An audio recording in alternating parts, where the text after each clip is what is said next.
바다라는 곳은 참 많은 사람들에게 기쁨을 주는 곳인 것 같습니다. 어부들에게는 많은 종류의 물고기들을, 또 항해자들에게는 세상 어디에도 갈 수 있는 그 해로를, 또 여행객들에게는 지친 몸과 마음을 내려놓을 수 있는 쉼터를 제공하는 곳입니다. 잡지 USA Today를 보니까 거기에 뭐라고 나와 있냐면은 매년 세계 인구의 58%가 그 가족 여행을 준비할 때 꼭 해변을 찾는다고 합니다. 58%, 반 이상이 해변을 그런 여행의 도착지로 생각을 한다는 것입니다. 여러분 한번 하와이에 노을지는 그 야자수들이 이렇게 있는 그것을 한번 생각해 보세요. 한번 거기에 누워있는 그 바다를 바라보는 그 모습을 한번 상상해 보세요. 어떻게 기분이 좀 좋아지십니까? 네. 그런데 이 바다가 또 안 좋을 때도 있어요. 그렇죠? 또 태풍 치는 바다, 바람이 세고 파도가 높은 그 바다는 그렇게 좋지 않은 바다입니다. 오히려 위험한 바다입니다. 제가 옛날에 기억이 나는 게 한 가지 있는데, 그 친구들과 해변에서 파도를 타다가 큰 파도에 한번 휩쓸려 가지고 바다에 빠진 적이, 그러니까 저기 빨려 들어간 적이 한 번 있어요.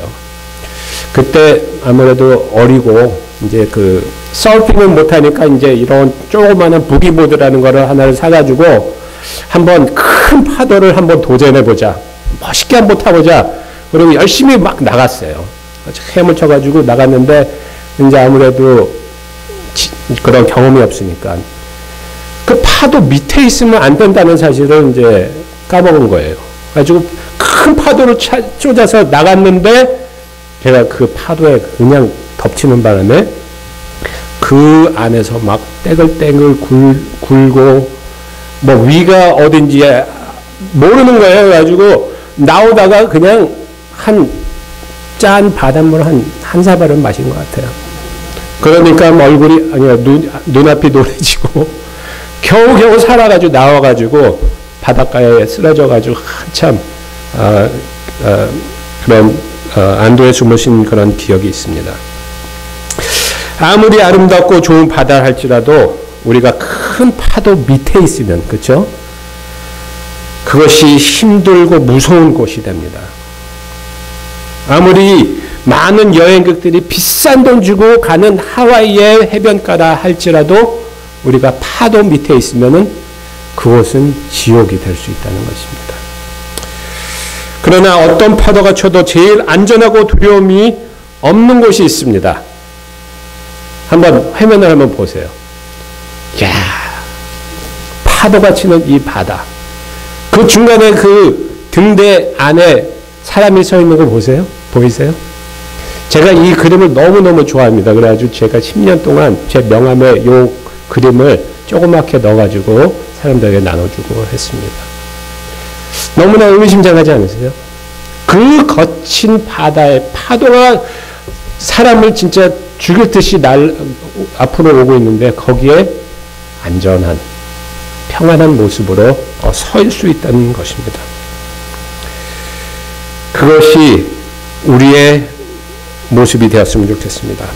바다엔 파도가 끊임없이 치듯 우리의 인생에도 파도가 많이 칩니다. 우리의 인생을 살면서 신앙생활을 하면서 여러분들 힘들 때가 얼마나 많습니까? 우리의 삶을 보면은 그 힘든 그 상황이 너무 자주 오는 것 같아요. 아니면 계속 오는 것 같아요. 끊기지 않고 오는 것 같습니다. 그럼에도 불구하고 항상 파도가 치는 우리의 인생 속에서 이 세상의 어떤 상황에서도 기쁨과 평안을 누릴 수 있다면 얼마나 좋은 곳이겠습니까? 그것이 어떤 곳인지 오늘 알아보도록 하겠습니다. 특히 지난주서부터 대강절이 시작이 되었습니다. 영어로는 애드벤트라고 그러죠. 이 대강절이란 그 도착 아니면 오는 것을 기다린다라는 그런 의미를 가진 라틴어 아드벤투스라는 그 단어에서 유래됐다고 합니다. 우리 기독교인들은 이 애드벤트 그 기간 동안 4주 동안을 예수님의 탄생을 기다리고 준비하는 그러한 시간으로 갔습니다. 이 4주 동안 많은 교회들이 이러한 주제를 고려하고 거기에 대해서 생각하고 말씀을 전하는 상황이 있습니다. 소망, 기쁨, 사랑, 평화.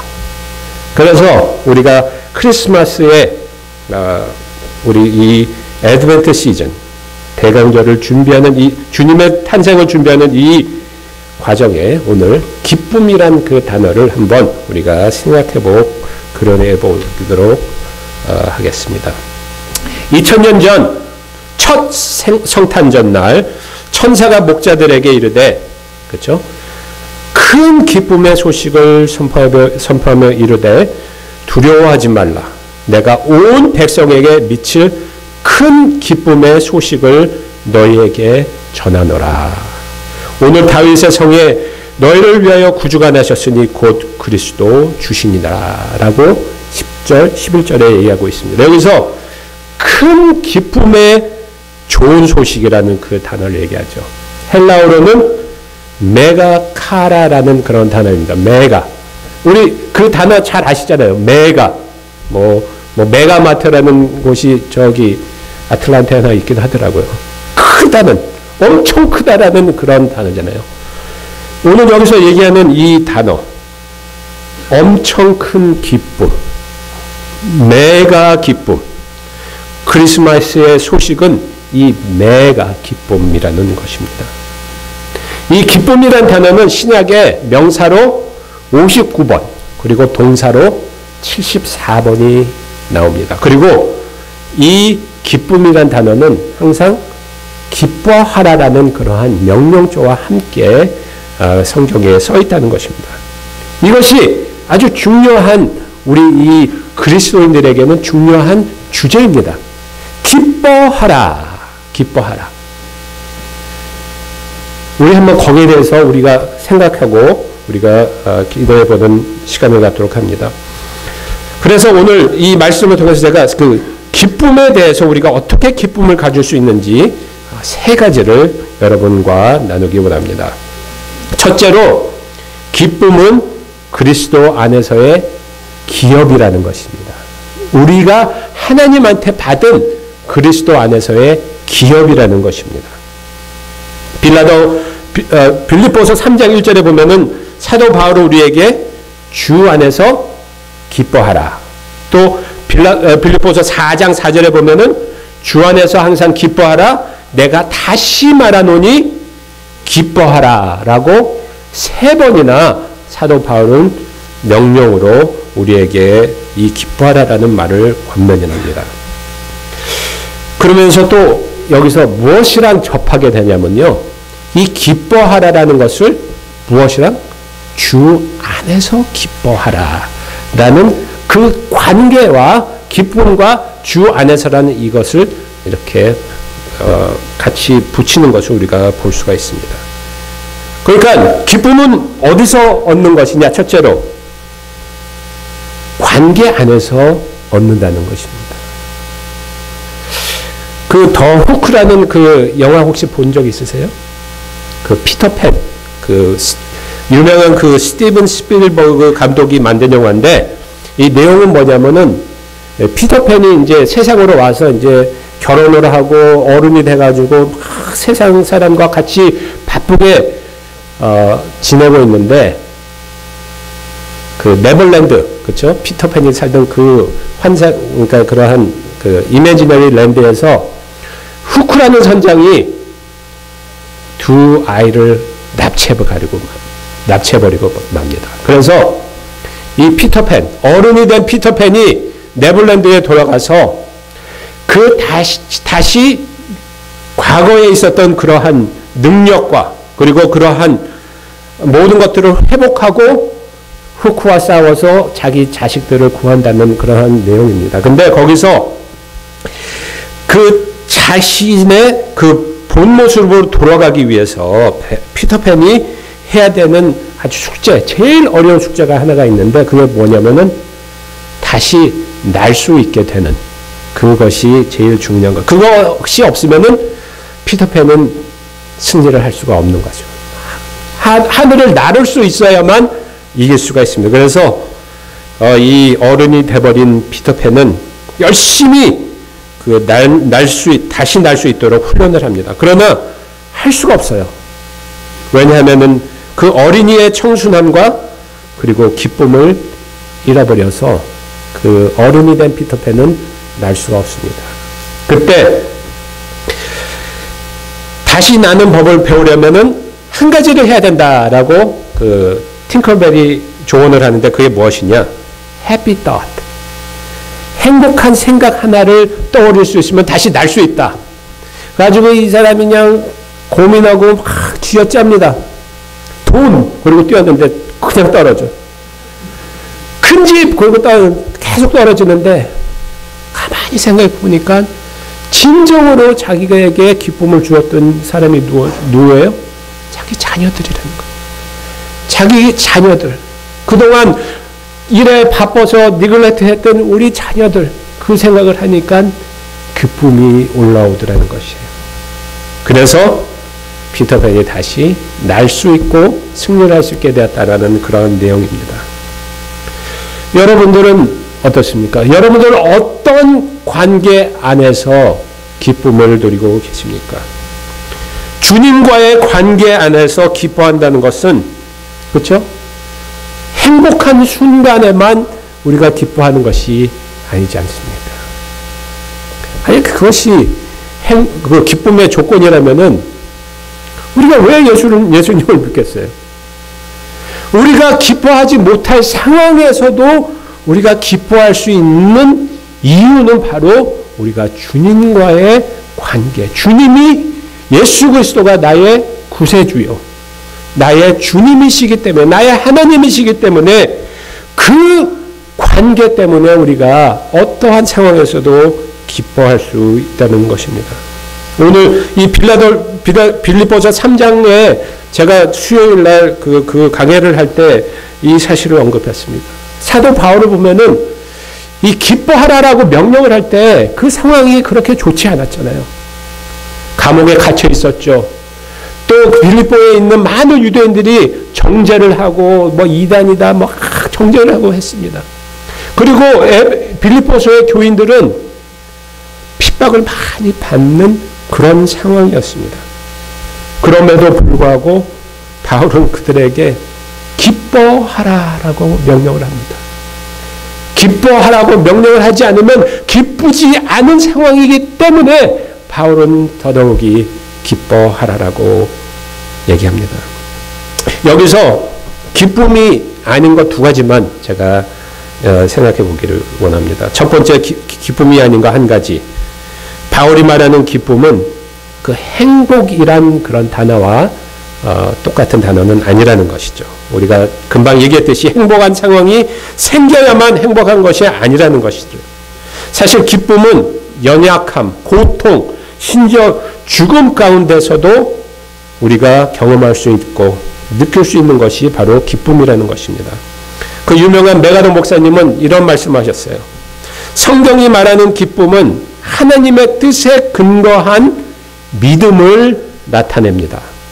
하나님의 자녀로 택함을 받은 우리의 관계는 영원하고 흔들리지 않기 때문에 우리에겐 두려움이 없습니다. 그것은 다른 사람들이 인간적으로 만들어낸 감정이 아닙니다. 다른 사람들이 우리를 사랑하고 감사하고 고마워하고 할 때 생기는 행복의 느낌이 아니고 그 이상입니다. 그것은 하나님께 순종하겠다는 의지이자 그 결과는 초자연적으로 생긴 그러한 감정, 즉 성령 안에서 행하는 열매입니다. 기쁨은 올바른 성도의 증표입니다. 라고 얘기를 했습니다. 바로 그것입니다. 기쁨이라는 것은 우리의 감정 이상으로, 우리가 받는 것 이상으로, 할 수 있는 것 이상으로 우리가 갖고 있는 것이, 주님 안에서 갖고 있는 것이 바로 기쁨이라는 것입니다. 둘째로 기쁨은 세상의 모든 고통을 외면하면서 사는 것을 의미하지 않는 것입니다. 이 세상에서 그쵸? 우리가 기쁘다 기쁘다 기쁘다. 현실은 슬프고 힘들지만 기쁘다 기쁘다 기쁘다. 우리가 우리의 생각을 그렇게 기쁘다 기쁘다 해가지고 바꾸자는 얘기가 아니에요. 현실을 외면하자는 것이 아니라는 것이죠. 여러분들 이 세상 살면서 기쁨의 표현이 너무나 다르다는 걸 느끼시죠? 그렇죠?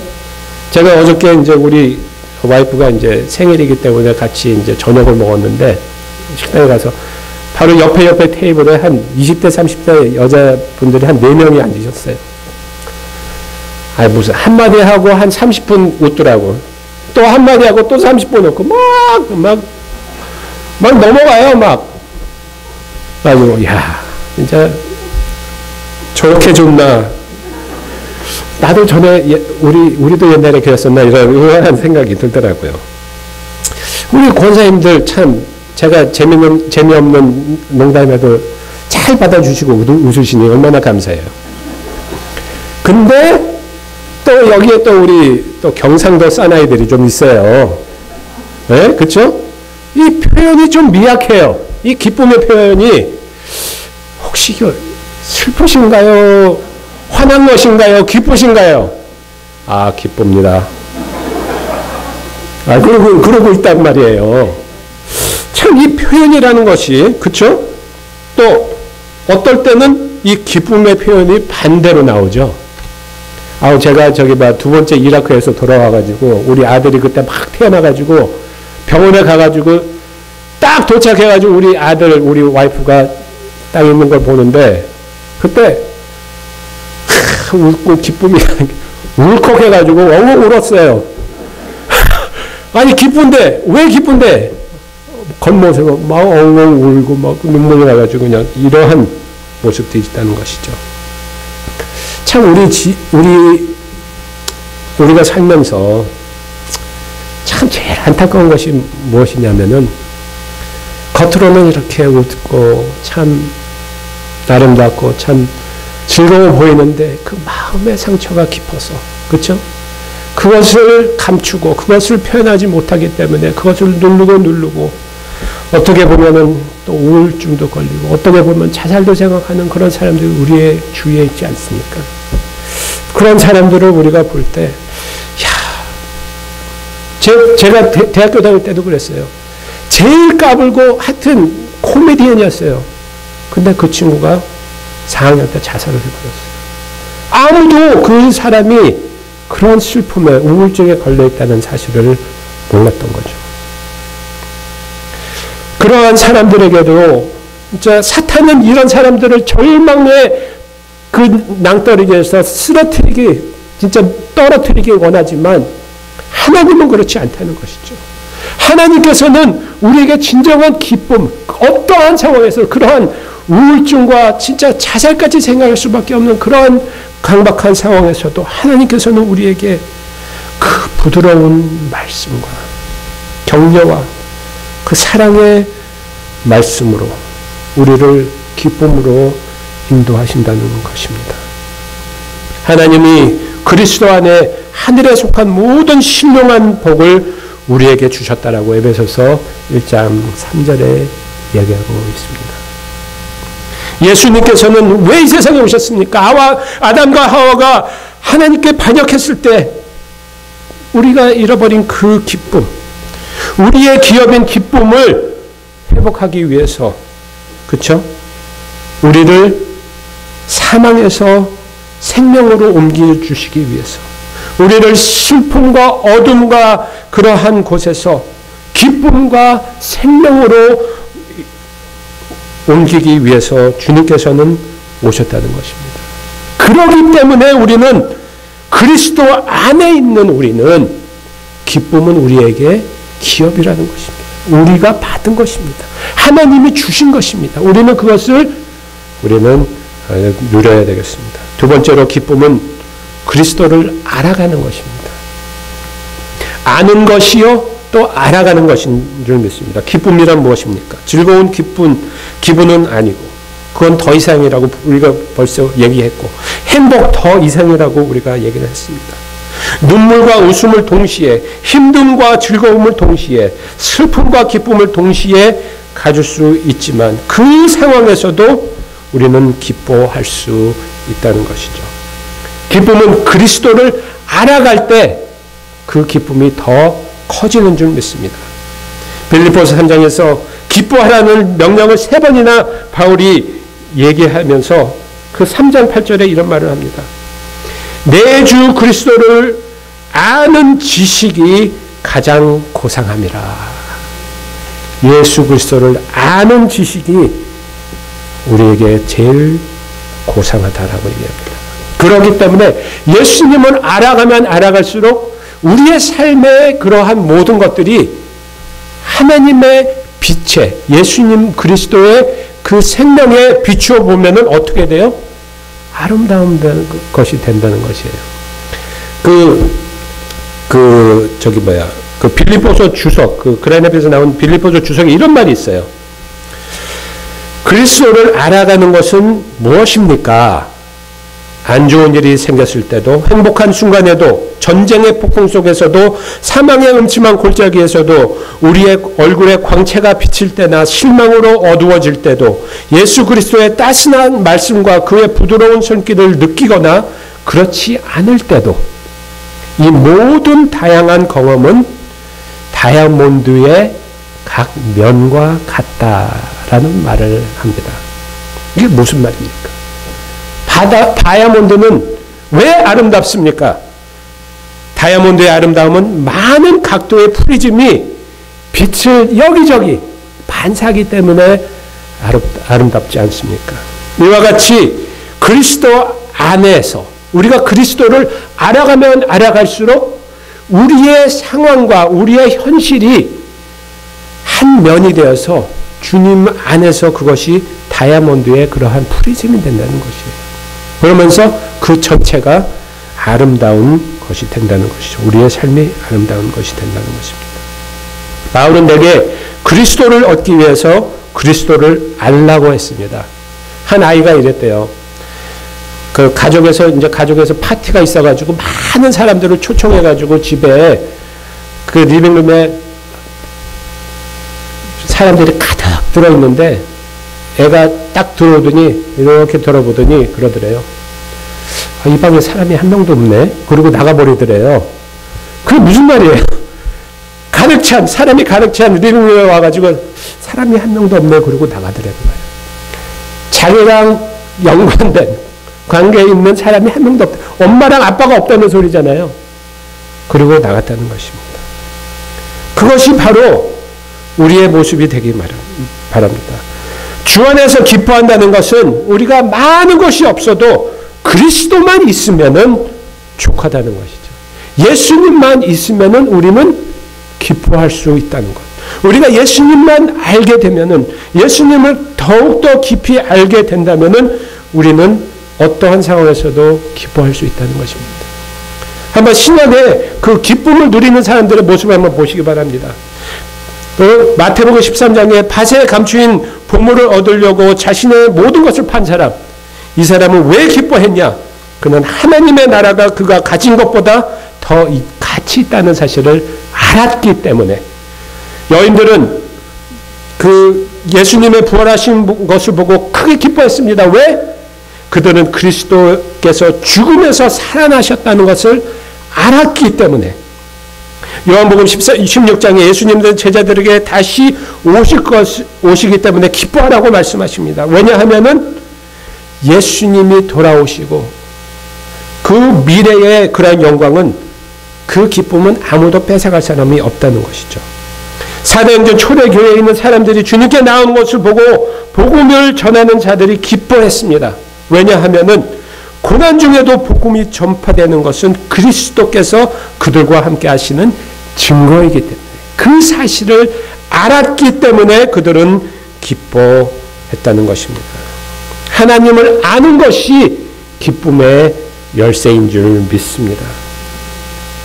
세 번째로, 기쁨은 그리스도를 찬양하기 위해 우리의 매일의 선택이라는 것입니다. 우리 매일의 선택. 우리 항상 주님 앞에서 기뻐하라, 다시 말하노니 기뻐하라라고 바울이 성령을 통해서 우리에게 명령을 했지만 우리의 복은 무엇이에요? 거기에 순종하고 기뻐하기로 선택을 하는 것이죠. 우리의 삶은 항상 그런 선택의 갈림길에 있다는 것입니다.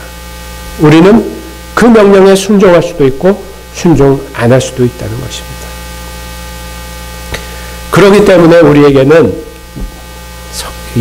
우리 이 교인들, 성도님들이 필요한 것이에요.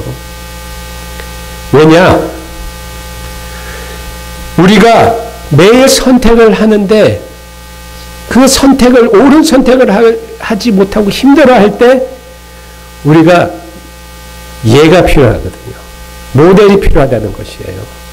여러분도 한번 생각해 보세요. 우리 권사님들, 집사님들, 많은 성도님들이 앉아 계십니다. 내가 힘들어 죽겠는데 포기하고 싶고 욕하고 싶고 막 짜증내고 싶고 막 이런데 이 성도님 한 분을 보면은 저분은 내 상황보다 더 어려운 상황에서 저렇게 기쁨을 갖고 계신데 내가 이럴 수는 없지. 이런 생각이 드시잖아요. 그렇잖아요. 그 유명한 그 목사님, 그 존 올트버그라는 목사님은 이런 말씀을 했습니다. 기쁨을 가진 사람처럼 보이는 사람을 찾아 최대한 가까이 가십시오. 그들을 관찰하십시오. 그들에게 질문하십시오. 그들이 어떻게 삶을 기쁨으로 증명해야 되는지 알아보세요라는 그러한 조언을 했습니다. 그러니까 우리 주위에 조이에 대한 멘토, 그렇죠? 기쁨 전도사들이 있다는 것이에요. 그분들을 찾아가서 어떻게 이러한 어려운 상황에서도 기뻐할 수 있는지 서로 물어보고 그것을 통해서 배우고 격려하는 시간이 필요하다는 것이죠. 제가 오늘 이 설교를 준비하면서 비디오 하나를 준비를 했어요. 이분은 닉 부이비치라는 그러한 분인데 여러분도 잘 아실 수 있어요. 이분은 한국의 TV에도 여러 번 방송에 나오신 분인데 팔과 다리가 없으신 분이십니다. 그럼에도 불구하고 오늘날 21세기에 복음 전도자로 교인들뿐만 아니라 세상 사람들에게 복음을 전하는 사람 중에 1인자입니다. 우리 한번 비디오를 잠깐 보도록 하겠습니다. When I was 8 years old, I did want to end my life. Just felt hopeless, broken, alone. I was scared. I was scared. I was broken, weak.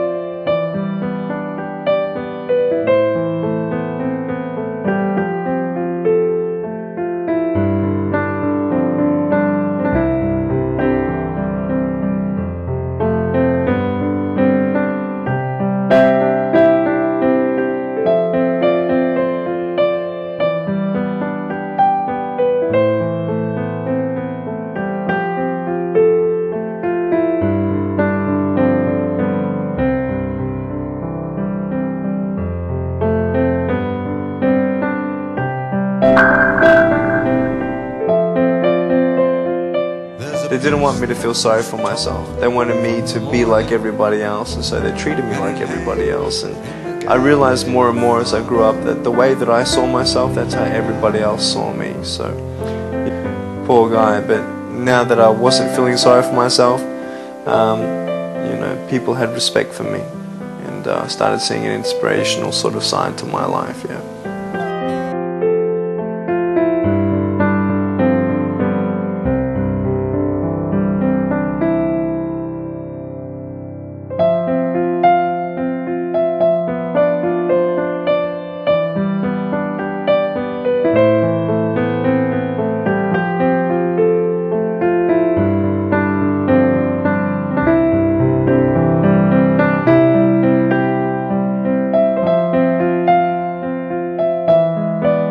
But I tell you, there are some times in life where you fall down and you feel like you don't have the strength to get back up. But if I fail, I try again and again and again. but I just want you to know that it's not the end. You see, I will try 100 times to get up, and if I fail 100 times,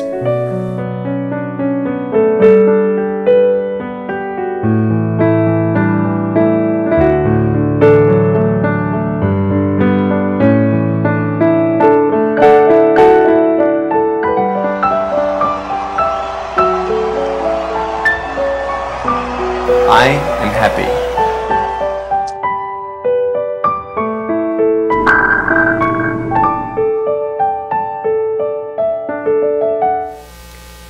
그렇습니다. 바로 이분은 자기의 삶에 진짜 어려운 상황에서도 기쁨을 선택한 사람입니다. 그리고 주님 안에서 자기 자신을 찾은 사람입니다. 그렇기 때문에 하나님께서는 이러한 진짜 기쁨의 전도자, 복음의 전도자를 사용하여서 지금 21세기에 하나님의 말씀을 참 하나님 말씀 전하기 힘든 이 상황에 이 닉 부이치치라는 이 전도자가 복음을 두고 앞으로 나가는 것을 우리가 볼 수가 있습니다. 기쁨은 매일 하는 선택입니다. 우리가 감사하는 그러한 모습입니다. 여기 보니까 기쁨은 그 감사라는 그 단어의 뿌리가 있다고 그래요. 유케리스테오라는 그런 헬라어는 감사와 기쁨이 똑같은 언어 속에서 생긴다고 해요. 여러분들 기뻐하시기 원하세요? 그러면은 감사하는 우리가 모습을 우리가 켜야 됩니다. 그래서 제가 오늘 이 말씀을 마치면서 우리 한번 그거 한번 생각해 보도록 하겠습니다. 우리가 얼마나 감사한가. 이 세상에 지금 힘든 거 많으시죠? 교회에도 하나 어려운 것이 지나가면 또 하나가 몰려오고 그것이 우리의 현실이죠. 그 릭 워런 목사님은 그랬어요. 우리의 인생은 어려움과 행복이 같이 가는 그 레일로드라고 그랬어요. 우리는 항상 이 중간에서 항상 같이 병행하는 모습이 우리라고 그랬어요. 그럼에도 불구하고 우리가 기뻐할 수 있는 이유는 주님이 우리와 함께 하시기 때문에, 주님이 새생명교회와 함께 하시기 때문입니다. 우리가 아무것도 생각하지 말고 우리가 주님만 바라보면은, 그렇죠? 한번 생각해 보세요. 베드로가 그 폭풍 가운데 물 위에서 걸어오시는 예수님만 바라봤을 때 베드로는 물 위에 걸을 수가 있었어요. 폭풍, 빗바람, 검은 구름 모든 것이 상관이 없었어요. 우리가 주님을 바라볼 때로는 기뻐할 수 있습니다. 우리 앞으로 한 1분, 2분간 우리 한번 우리의 입을 사용해서 우리가 무엇이 감사한지 우리 한번 생각해 보도록 하겠습니다. 우리 먼저 새생명교회를 주신 하나님께 감사합니다. 이 교회를 과거, 현재 또한 앞으로 인도하실 교역자들과 주회장을 주심을 감사합니다. 우리 목사님들, 전도사님들, 장로님들, 권사님들, 집사님들, 선생님들, 성도님들, 또한 새신자들 다 감사합니다. 우리의 삶에 어려움 주고 마음 상하게 하고 힘들게 했던 그 사람들조차 감사합니다. 하나님께서 우리가 나태해질까봐, 우리가 신앙의 중심을 잃을까봐 그러한 또 시험도 우리에게 주셨기에 하나님 감사합니다. 또 우리 가족 감사합니다. 우리 자녀들 우리가 주님 안에서 잘 키울 수 있도록 우리에게 허락하여 주셔서 또 제 자신에 대해서 감사합니다.